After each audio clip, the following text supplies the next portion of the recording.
السلام علیکم و رحمت الله تعالی و برکاته.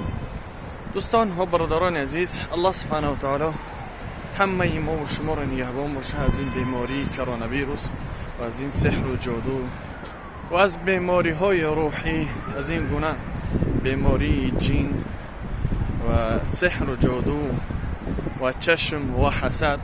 خداوند هر یکی ما و شما را و جمله مسلمانانی که در وطن هستند و دور از وطن هستند، غریب هستند و هر کجایی که هستند، الله سبحانه و تعالی اول اونها را شفای کامل و عاجل عطا فرمایه و بعدا در کسب کارشون برکت عطا فرمایه. یعنی 2 روز پیش یک برادر خواندیم بیماری، یعنی جینی داشت، سحر و جادوش کرده بودن، الله سبحانه و تعالی شفاشون بده. یعنی با همراه صحبت کردیم، یعنی زورا میکنه که التماس یعنی ما را سیانکه نکنیم. میگه 3-4 یار رفیق دیگه دارم، همونهاشم از ما دور میشوند.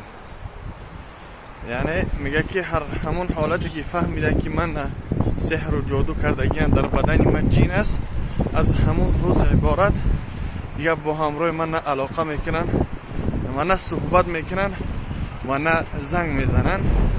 یعنی یاران و دوستان در حالت سختی فهمیده میشوند. وقتی که تو صحت باشی، وقتی که تو پهلوان باشی، وقتی که تو دارنده باشی، وقتی که تو دارنده باشی اونها با همراه تو باشند. در حالتی که تو بیمار هستی اونها که از تو دور شوند. خداوند ما و شما را از اون گونه یاران و دوستان و اقربا و خویش اقربای خود، خداوند ما و شما را نگهبان باشه. اون گونه دوستان در کارم نیست که در حالتی که تو بیمار هستی از تو دور شوند. یعنی بعد از آنی که اونها خواندیم الحمدلله گفتیم خدا شفاتم بده، بعد آمدیم در جای کارخانه یک برادر دیگه اومد، بیم با همراه 3-4 برادرش، اونها هم سحر جادو کردگی بودن. بخشش که یعنی در بیرون هستیم، وقت نیفتیم بود در جا مکانی خوب یعنی ویدیو بکنیم. آمدیم برادر دیگری، اونها هم سحر و جادو کردگی بودن. وقتی که بیچاره در پرتفتن میزنه، یک کس میاد سرش میقپه، یک کس دیگه پاکیت میقپه، یک کس دیگه آبش میبیاره که آب خدا هر اون چیزی که سحر و جادویی که در بدن ته هست، در شکم ته هستن، اونها همش خارج شوند. یعنی ما و شما این گونه باید برادر داشته باشیم. وقتی که این دو حالت دیدم، هم خرسان شدیم و هم زیق.